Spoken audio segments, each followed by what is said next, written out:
Welcome to the Reinventing Education podcast.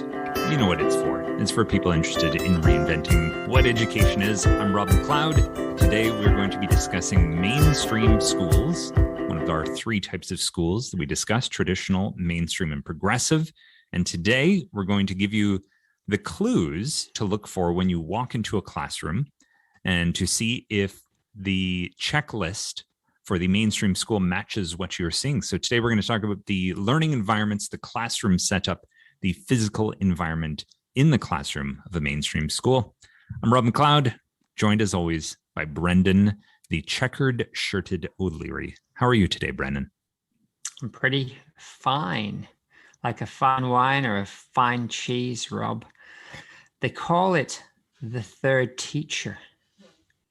The classroom environment, you mean? The third teacher? That's right. If you've got two teachers, I've heard it referred to as the second teacher, that your physical space, the way you set up the classroom, what's on the walls, etc., are the second teacher in the classroom. And before we get into all that, you and I have spent dozens of episodes trying to lay out our stall. We're trying to say that there are three types of school predominantly that are influencing what education looks like these days. And it's really crucial to have the distinctions between these three types of school if we wish to do any kind of like meaningful or sustained change or reinventing within the education world. And you and I, we've got an ongoing challenge between the two of us to do our best to sum up 50 plus episodes into a little tidy nutshell. So, Brendan, in a nutshell, what is the reinventing education map or philosophy or framework? Well, Rob, we all want the best education. Now, all schools have three main aims: building citizens, preparing people for work, and individual development.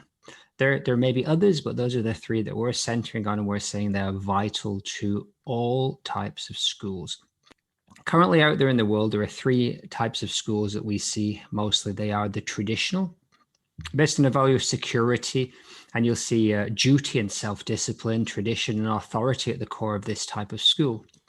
We have the mainstream school. These are the ones that you will mostly see. The majority of schools these days fall into this category. They're based on the value of achievement. So you see a focus on meritocracy, and measurable progress, goal setting and the likes. And then we have the progressive schools that are based on a value of inclusion. They center around deconstructing what education is in search of a meaning and in search of student empowerment. Now, there's not really any school that fully fits one of these models. Basically, you'll see a mixture of them all, but many schools at their core will lean towards one of these. And these three value systems, the security-based traditional, the achievement-based mainstream, and the inclusion-based progressive, they all have their own way of being and doing things. And often, if you're from one of the systems, you might view one of the others as doing something wrong. But in truth, each value system has some things we want to keep. We call these the babies, and the things we might do well without the bathwater. And as the old saying goes, we want to make sure as we throw out the bathwater, we keep those healthy babies to grow up into a new fine generation. Here on Reinventing Education podcast, we're exploring an emerging fourth value system that is one of integration. Now, that integration value system seeks to take the strengths of each of the previous three values and kind of blend them or use them in context to better meet the needs of the individuals and the community. And we are calling this 21st century world that we live in a VUCA world of volatility, uncertainty, complexity, and ambiguity. So rather than bring anything wholly new to the table, although it does have elements that are unique, but really what it's doing is the integration value is trying to seek a flexible balance in those existing values and a way forward to an education system that truly is best for the hugely diverse needs of the students today.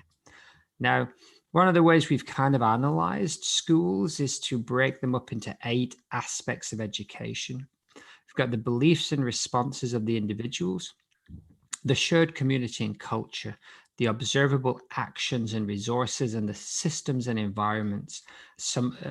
By looking at a school through these 8 elements, we can begin to see where their core values lie and how it actually plays out day to day. We're hoping that through an honest and open process, we can grow the strengths that we have within our schools, and we can solve the problems that are holding us back.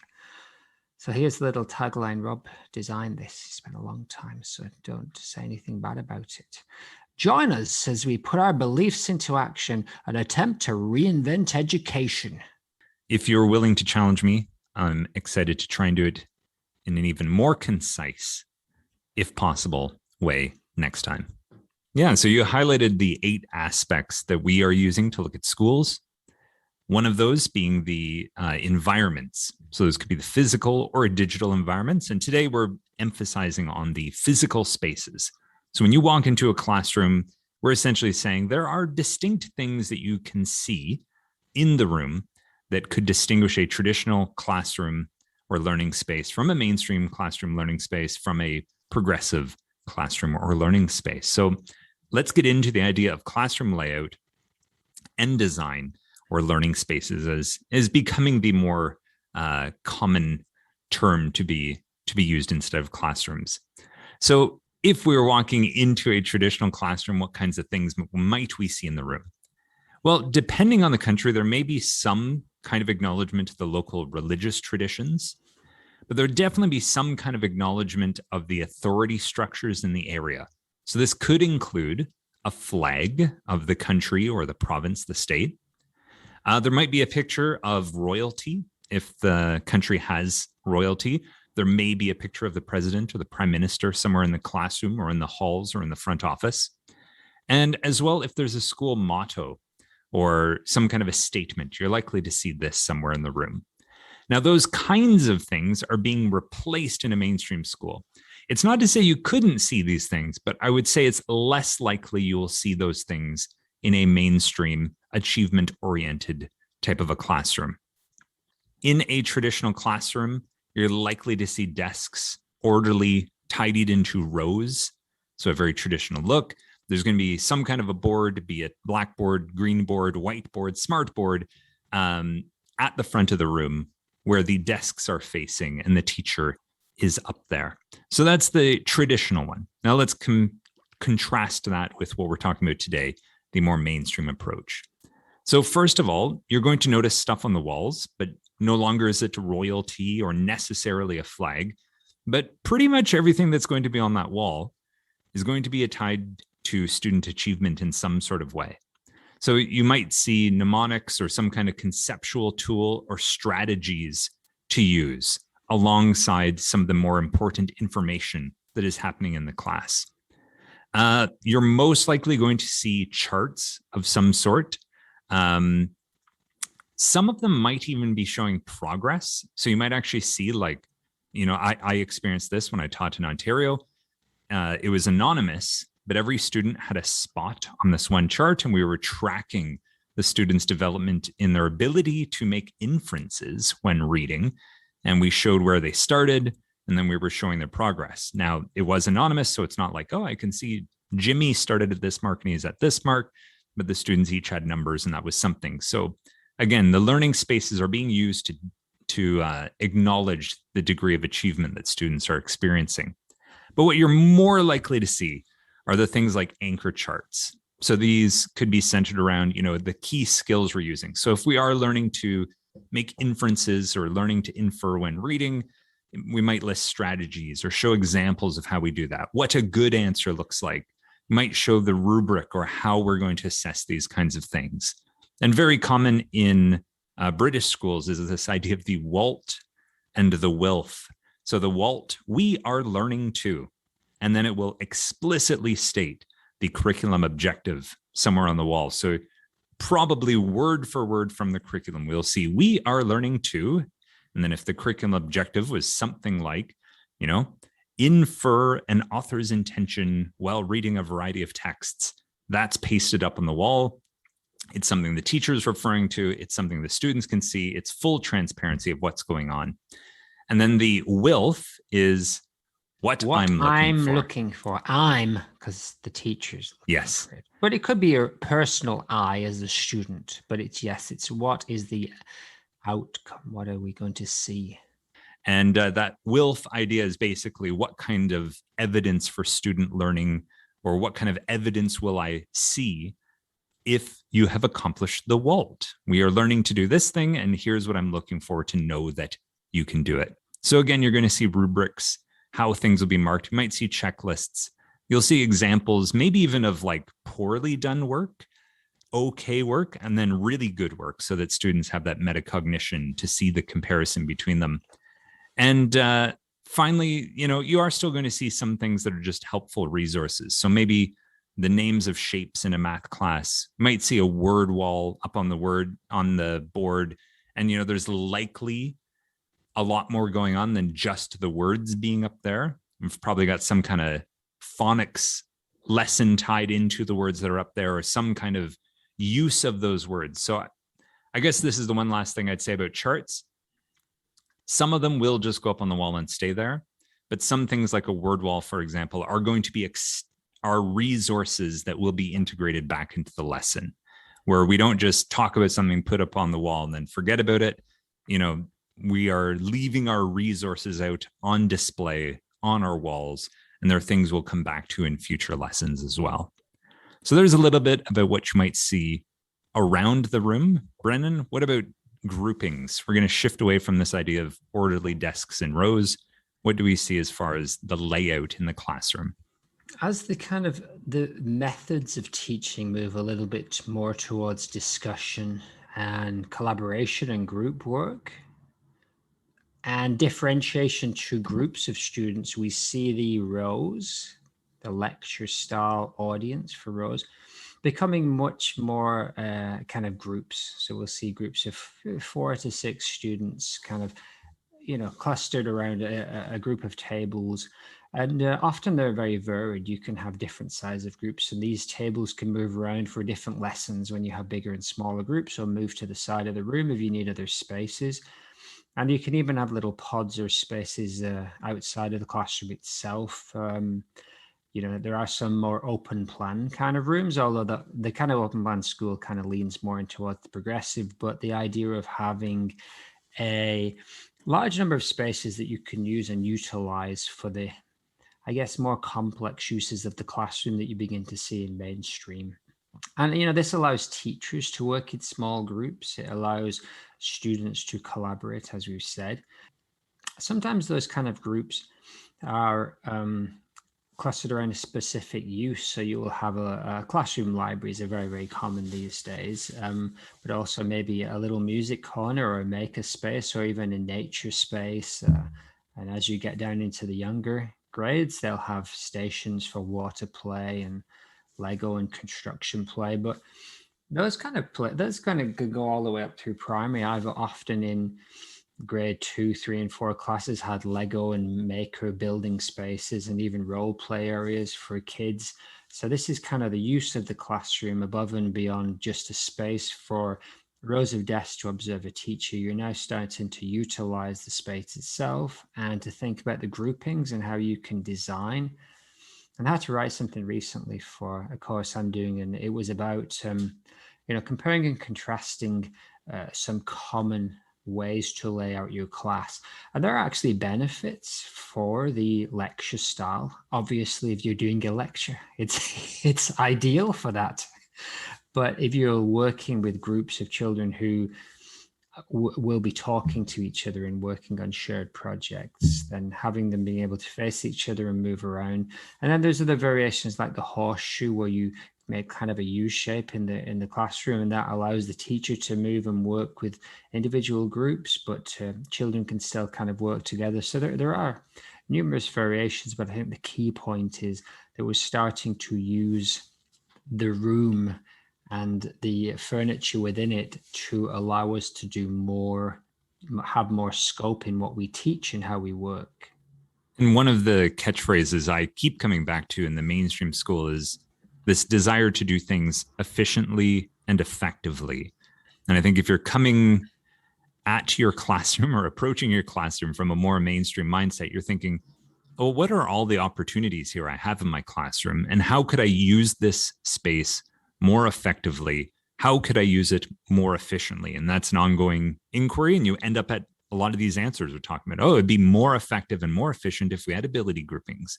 Oh, we could more effectively use this space if, it's flexible between being a maker space and a nature space by just, bringing out this one sheet or keeping things in boxes, that sort of thing. So I know you've probably heard me say this 70 something times at this point, but if you're mainstream leaning, you're kind of running most things through the lens of how can I more effectively and efficiently use whatever it is.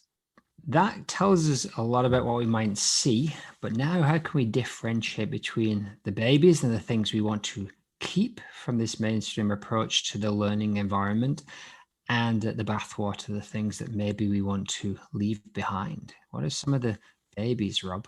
So the clear good things about this, we'll go back to where we started, the idea of the walls and the environment as a support to the teachers. So the walls and the environment are like the second or third teacher in the room, and they are there as a resource. As well, one of the new things that this brings in comparison to the traditional approach to the more standard rows and desks is actually being able to see individuals as having merit, as having different levels of ability, and acknowledging that rather than ignoring it. So you're actually using the spacing or the resources such as desks in this case to set up groups that acknowledge people's merit. Now that could mean you put all of the higher ability students together, or it can simply mean, you've got a mixed ability of groups, but you're acknowledging that in your setup and layout in the room. As far as the actual groupings go of desks or students, there can also be more flexibility in terms of differentiating how things are set up. So, for some students, individual work might be the better way to differentiate their process, whereas for others, working in small groups works better for them. And, by having some of this flexibility, you're able to offer that in the classroom. And I don't think we've directly addressed this, but just looking back at my own classrooms layouts, when I've taught multiple subjects as a homeroom teacher, we might have one seating plan if it's English. We might have another seating plan when it's math class. So the idea is these groupings aren't necessarily fixed for all subjects, even with the same students in the same physical classroom. These groupings and how the classroom is laid out and where you're sitting can change from subject to subject based on what your needs are. And what about using the actual space? So libraries and all this sort of stuff, Brendan? Well, just the idea that looking back at a traditional classroom that we said was pretty bare and really was just there as a functional way to allow the teacher to impart this information, the transmission kind of information. Once you start to play around with this kind of little box we've got and start to see that just having taking more of the opportunities that are on offer can feed back into the learning and inspire the students and allow for a greater differentiation. Again, it doesn't push quite as far down the line as you'll see in progressive schools or an inquiry-based school where that's actually the learning itself. It's kind of things that you would use in free time or occasionally in lessons, but still having this room that is rich with things for people to be inspired by and to incorporate into their play, it allows for more opportunities in learning, and that's really at the core of what the mainstream school is looking for. And so, yes, a maker space, a music corner, a classroom library. We used to have a kind of whiteboards around a kind of like floor level, basically, so kids can kind of sit on the ground and draw at places all around the room. It's just using the space wisely, using the space to really give kids more of a chance.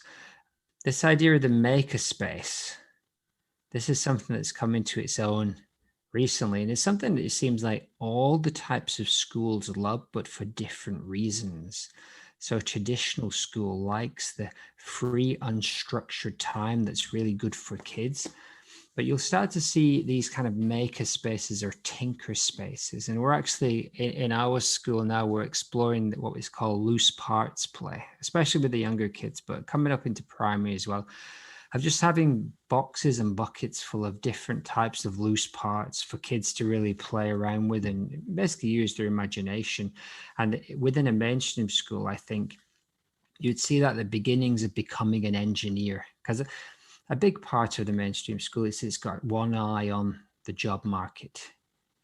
That's one of the things that you'll hear quickly from a mainstream teacher. If you're not doing your work properly, they'll suddenly start to raise the notion that maybe you're not going to get that job that you want.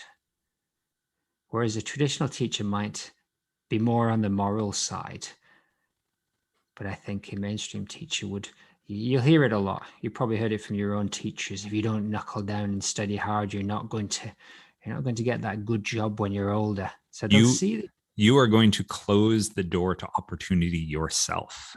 Exactly, shooting yourself in the foot. But this maker space that I've just designed and put in the classroom, this is going to inspire you to become an engineer. And maybe I can directly connect it to the curriculum. We often have lessons in science where we'll use these parts and other subjects too.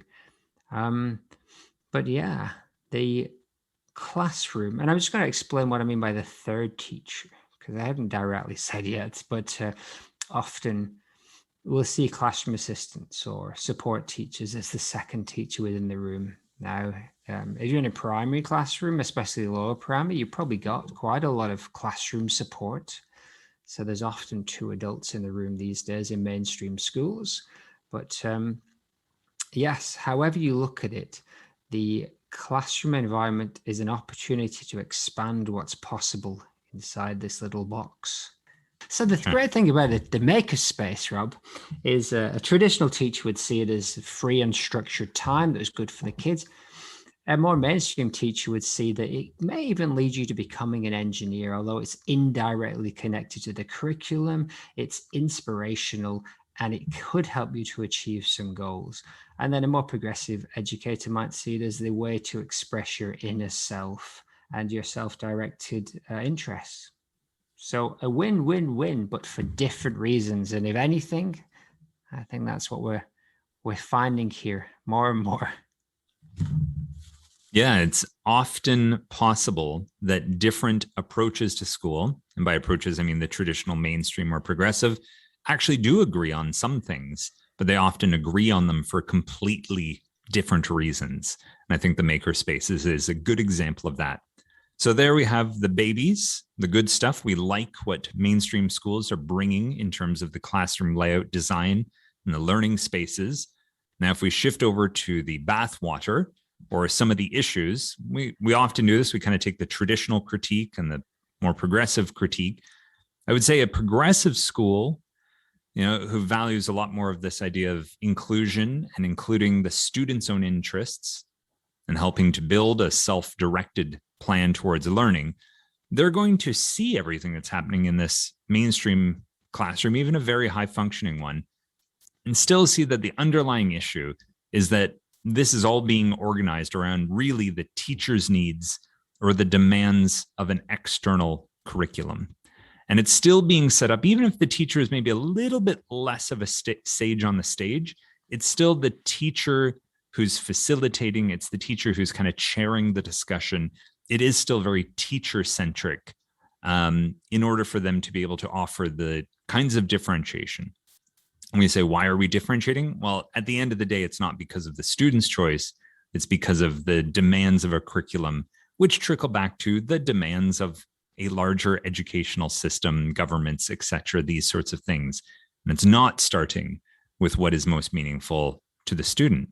Traditional teachers, they're going to look in at this type of room, see these clusters of desks, see all this sort of stuff on the walls, different spaces, and likely, and there is some valid criticism at times, if it's not a high functioning mainstream classroom, that traditional teacher is going to see a loss of focus on the master, a loss of focus on the expertise of the teacher, a loss of focus on, some of those skills that a really strong teacher as a leader, as a master in that master apprentice relationship, we're going to see that loss of what that teacher can bring to the room because everything's getting filtered down and decentralized and mixed into so many smaller parts. And possibly in a lower functioning mainstream class, just they will notice there's a lot more difficulties with controlling students' behavior. And this tends to come from a more low trust kind of mindset. And there are a lot more moving parts. And when there are more moving parts, there are more things that could go wrong. And you know what? At times, I know even I've resorted to this when things haven't been going so well in the class or student behavior, student focus are an issue. Yeah, I've slipped back to using a traditional rows approach for a few lessons. And then we've worked our way back up to a more mainstream and, occasionally peaking at a progressive approach. So there is some valid points within that. Now, Brennan, let's come to the contentious issue of Pinterest between the two of us. One thing I don't think we've explicitly stated, but in mainstream schools, in the mainstream classroom layout looks pretty impressive at times. And this is something where Pinterest, Twinkle, other websites and resources like this have armed teachers with a lot of beautiful aesthetic things that can support the learning, but definitely can certainly add to the overall layout and beauty of a classroom. What are some of the bathwaters here, though?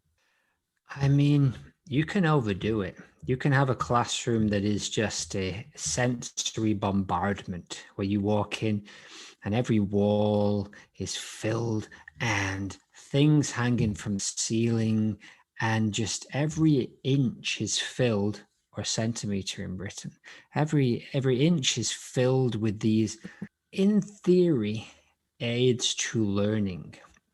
But two things happen. One, the overstimulation can lead to a lack of focus, or just to you completely ignoring what's on the wall because it's hard to pick out what's important. And that goes the same thing for like these displays that don't get changed. So a display that goes up, no matter how beautiful, within a few days, weeks, months, they're essentially just going to fade into the background. But teachers who use those wisely do keep bringing them back, as you said, into the lesson. So they'll have a word wall where they put words in context and they bring them back, and they will use the wall as, like we said, almost like a teacher. So they will actually make the stuff on the wall relevant to students. But yes, Pinterest is a wonderful resource that is a bottomless pit, really, for teachers who are looking to get ideas. But just be wary. And especially if you have any special needs students. I had a student who had Asperger's, and essentially I was asked to put almost nothing on the walls. We had to keep the walls as simple as possible for that very same reason, the overstimulation. And realistically, in that year, it was a really good development for me to try and work out what is really important to go up on the walls. If I only can put a few things up, what's the stuff that's really going to be helpful and useful? Just to go back briefly to the idea of controlling classroom management using the layout of the classroom.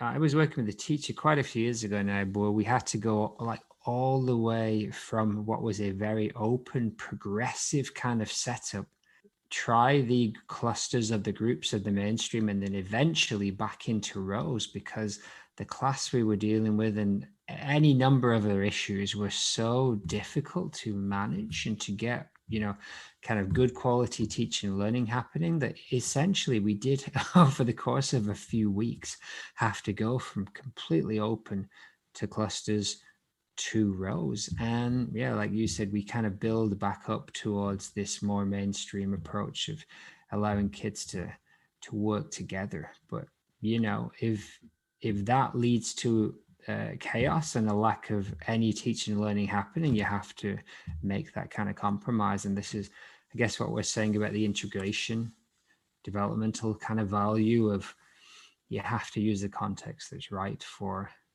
the kids. But if I go back to the idea of overloading the classroom, or the idea that in a mainstream school, you have far more resources, or resources cost money, especially some of the more expensive kind of furniture or kind of science kits and role play centers and the likes. A traditional school might see that as a waste of money and a waste of time in all of the preparation, because the payoff isn't huge and it actually can distract from learning. Whereas a more progressive teacher may see benefits in that and a lot of use in it, but they may also see that it's not really changing the underlying function of the learning. It's kind of surface level interest. It's not actually getting into the deep meaning of learning. However, when done well, a well-stocked and well-resourced classroom can be really useful in mainstream. But we've got this kind of phenomenon going on that we've spoken about quite a few times on Twitter. It's hashtag clear the list. Have you been on any kind of Twitter education? So we've got, a fair few followers now on Twitter, and a lot of when I go on there, we see the clear the list. And essentially, it's teachers who are making Amazon wish lists and the likes, and going onto Twitter to ask friends, colleagues, and interesting parts around the world to help them resource their classroom. Money is tight in a lot of places, of course, and so you might get some resources for your classroom. But if you really want to stock the classroom, you may have to go out into the world and try and make that happen. Now, in a mainstream school, has that entrepreneurial spirit in many ways. So actually, it's no bad thing. Kickstarter wouldn't have happened in the traditional school system. Let's put it that way. So for better or worse, and we put it in the bathwater because I guess school, especially state schools, being funded by the state, it's kind of a little bit of it kind of seems a little bit strange that you would then have to go onto a social media platform to ask for people to help to resource your classroom. Yeah, and if we're asking so why are these people having to go there? It shows a huge problem within the school system itself, because I'm going to make a few inferences here, but it's kind of like the teacher knows that they are required to provide the differentiation. They are required to have a classroom that would have these kinds of things available for students to do these kinds of things. But then it seems like in most of these cases, they're then being asked to do this, but not being given the resources to do it. And it's sort of like the teachers are tasked with two things simultaneously, like, hey, deliver this high functioning mainstream approach to your classroom with these resources and this classroom layout, and figure out how you're going to do that, because we're not going to give you sufficient funds in order to be able to pull that off. But we're still expecting the outcomes from you. So you better figure that out, because your job or your current role is on the line to do that, which is clearly unhealthy. I don't know what else you can call that, to ask for this kind of a learning environment and then not provide the resources required for someone to be able to deliver that. I'm torn on how I feel about us needing to use, but then again, the mainstream school is about pushing. So I think even in many cases, even if the classrooms were well resourced, there would still be a desire to go and, let's make it better. Let's see if we can, mobilize the community. People want our schools to be better. They're happy to throw in, a little bit of cash to make that happen. So, there's a good case for it, but realistically, somewhere deep down in my socialist soul wishes we just resourced our classrooms properly and put the money into education that will get us the system that we want and that we're asking for. All right. So we've discussed the physical environment. You step into a classroom. What are some of the indicators that you're in a mainstream classroom? Next episode, we're going to look at the teaching and learning model. So when a lesson is happening, we're going to give you the kind of checklist or the pointers, the indicators to look for to determine whether you're in a mainstream lesson or not, and do a little comparison of what a traditional or progressive approach to the actual instruction looks like. Yes. One thing I'm going to throw in before we head out this evening is a book called The Third Teacher. 79 ways you can use design to transform teaching and learning. And it's essentially a compendium of different classroom layout designs. It's pretty beautiful. I haven't seen it for a few years now, but yeah, it's worth looking at. There are some really fantastic ways to take advantage of your space in terms of the design itself, but also in terms of the areas that you use and then how you go about integrating them into teaching and learning. So yeah, thanks for listening, and looking forward to digging even deeper into mainstream school culture and practices. Thanks, Brennan. Thanks, Rob.